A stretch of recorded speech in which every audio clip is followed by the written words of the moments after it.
everyone. Welcome to the online tutorial of Vidya Urban Higher Secondary School. I hope all of you are safe and hygienic in your particular homes. Today our topic is the sexual reproduction in flowering plants of class 10 for second unit test. So as in our previous video we have learnt about that the reproduction is of two types. One is asexual, another one is sexual. So the plants perform three types of reproduction generally: asexual, sexual and vegetative. Today, because in my previous video we have already discussed about the asexual one and the vegetative one. Now today we will only discuss about the sexual reproduction of the flowering plants. So as we know that root, stem, leaves, branches, these are the vegetative parts of a plant, whereas the flower is the reproductive part. Now the flower is the reproductive part, means it is helping in the process of reproduction. Now how many parts a complete flower has? A complete flower has 4 parts. What are they? Calyx, corolla, androecium and gynoecium. You people all know it. Calyx, it is a small leaf-like structures and which is green in color, that protects the flower during the bud condition. Okay. Now each of the petals or each of the leaf-like structure, each of these structure are termed as sepals. S-E-P-A-L-S. What is its function? Its primary function is to protect the flower. Okay. Number 2, corolla. Corolla is what? Corolla is actually, it is also a type of leafy structure, but it is generally very attractive in color. Okay. It's a type of leafy-like structure that gives the flower a particular look, a particular very beautiful appearance. Okay, and each of these leaf-like structure of the corolla is termed as petals. P-E-T-A-L-S. Okay, and what happens next is that the next unit is the androecium. Androecium is the male reproductive part of the flower. Okay, that means it is the part which is responsible for the male formation of the male gametes. Okay, and the unit of the androecium is stamen. Okay, now the stamen is of again 2 types, filament and the anther. Next, the innermost hole or innermost part of the flower is gynoecium. Okay, you all know about it because it is being primarily done from class 6. So gynoecium is what? Gynoecium is the female reproductive part of the flower, and it is its unit is termed as carpel or pistil. And this carpel or pistil is having 3 parts. What are the 3 parts? Style, stigma and ovary. Now we will mainly look upon to the different parts of the flower.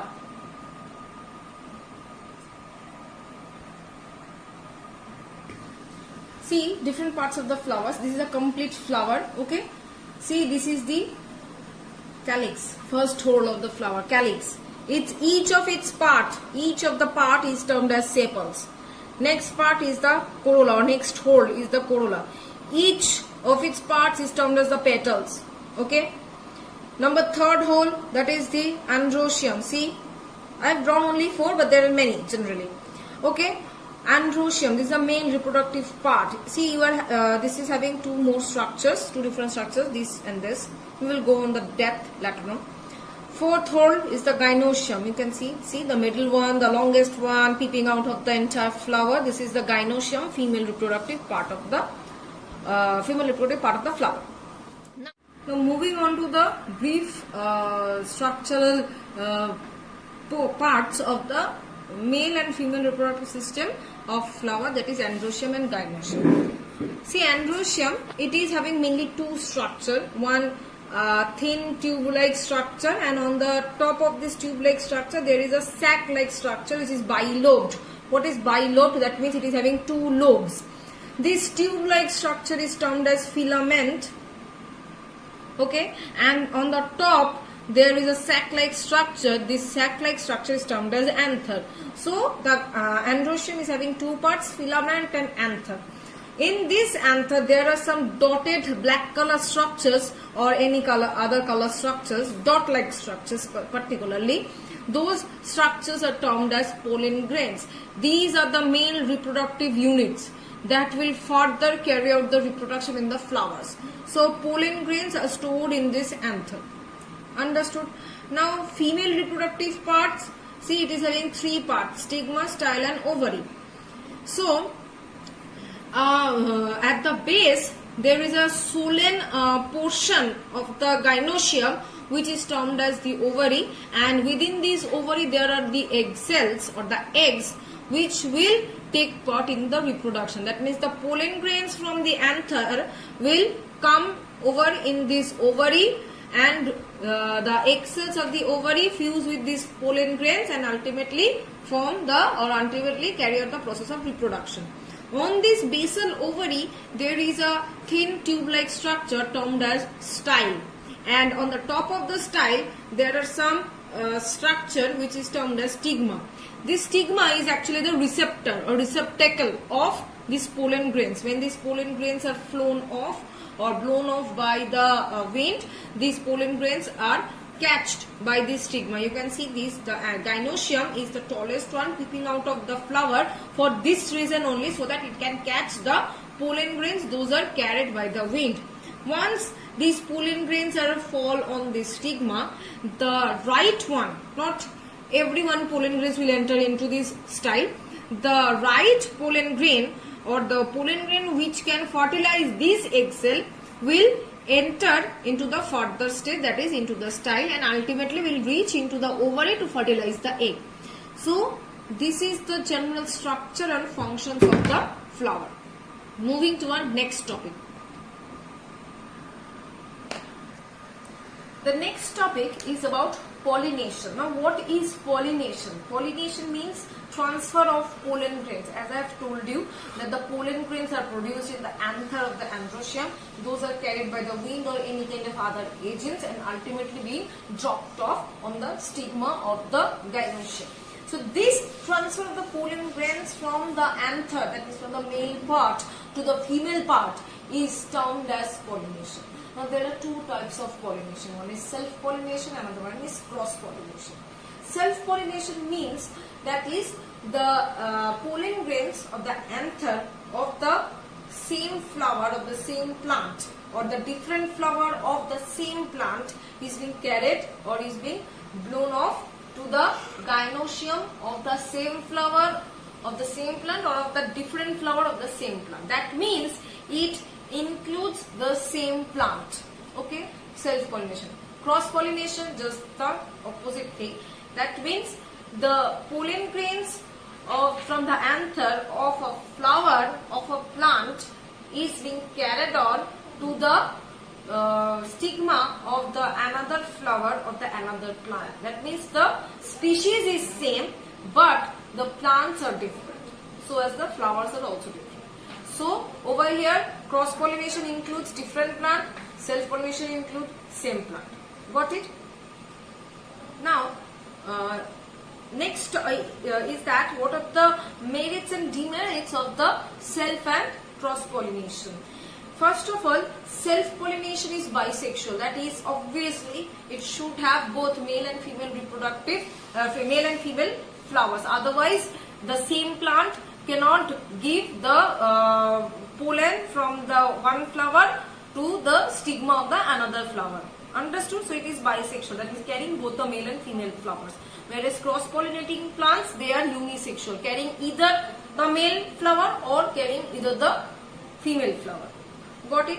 Now next is that what are the merits of the self-pollination? As the distance is very low or very small, there is as such no wastage of the pollen grains. Whereas cross-pollination, obviously there is a huge wastage of pollen grains. Next is that cross-pollination needs agents to carry the pollen grains, whereas self-pollination do not require that. Next is another demerit of self-pollination is that no varieties is taking place, no evolution of the organism is taking place, whereas in cross-pollination varieties as well as evolution is taking place. self-pollination maintains the purity of the species, whereas cross-pollination can't. So these were some of the merits and demerits of self and cross-pollination. Moving to the next part. Now moving on to the next topic, that is agents of pollination. See, cross-pollination, as I have told you, requires the agent in order to transfer the pollen grains. Okay. Now what are the agents? That means those who are carrying the pollen grains from the anther to the stigma.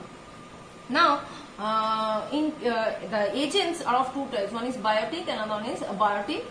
So biotic means living agents, abiotic means non-living agents. Living agents can be animals, insects, these are the living agents. Abiotic means wind, water, these are the abiotic agents. Now we will see there are four types of pollination types. What are the air pollination, water pollination, insect pollinated. So these are the types of the pollination.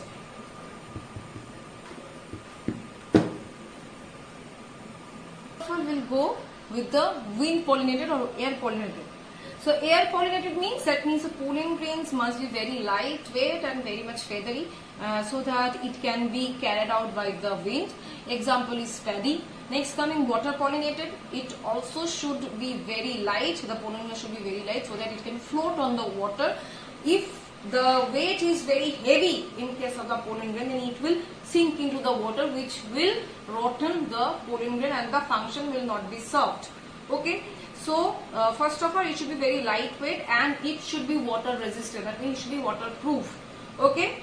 So water pollinated is also a type of pollination which help in carrying the pollen grains from one flower to another flower. Example, hydrilla. Next coming insect pollinated. Insect pollinated means, that means the pollen grains should be very much sweet, very smelly, or the flower should be very much attractive, smelly, in order to attract the insects. So when the insects will fall, will sit on the flowers, the pollen grains will stick on their body. Now what will happen when the pollen grains stick on their body? When they will move on to the next flower, those pollen grains will fall off onto the next stigma of the flower, and the process of fertilization will take place. Example of insect pollinated is mango. Next coming bird pollination, same as the insect pollinated, it has to attract the bird in kind of food or in kind of color or anything else, so that the bird will come, and whenever the bird will sit over there, the pollen grains will attach to its body and will be carried out by the bird in the next flowers for the pollination. Example is silk cotton. Moving on to the next topic. The next step is the fertilization. Fertilization means we need to understand what is fertilization. The male and the female gametes will fuse together to form a diploid zygote or the diploid cell that will grow into a new individual. That is the fertilization. Now, what are the steps required for fertilization? We will see. First step is pollination. Pollination means transfer of pollen grains. The pollen grains those are formed should be transferred to the female part, otherwise no reproduction will take place. Number 2, formation of male germ cell or male gamete. If there is no pollen grain forms, then what will it transfer? So first of all, formation of male gamete is highly required. Number 3, formation of female gamete. If the formation of female gamete or the ovules or the eggs are not formed, then what it will fertilize? So formation of male and female gamete along with pollination is required for the process of fertilization. These three are the most important stages of fertilization. Number 4, fertilization is taking place. That means union of male and female gamete has already taken place, and the haploid gametes combine with each other to form the diploid cell, that is the zygote, in the process of fertilization. Now this zygote will repeatedly divide by mitotic cell division and will produce this embryo. Understood? This embryo will continue to grow to form fruit and seed. Remember, the ovary of the flower transform to fruit and the ovules or the eggs of the flower transformed into seed. Now seed is the part of the plant that will contain the future plant. So till this much, this was the entire chapter for the sexual reproduction in flowering plants. Next, video, our topic will be the phases of human growth and the phases of division. Okay, so till then you people please be home and safe. Thank you.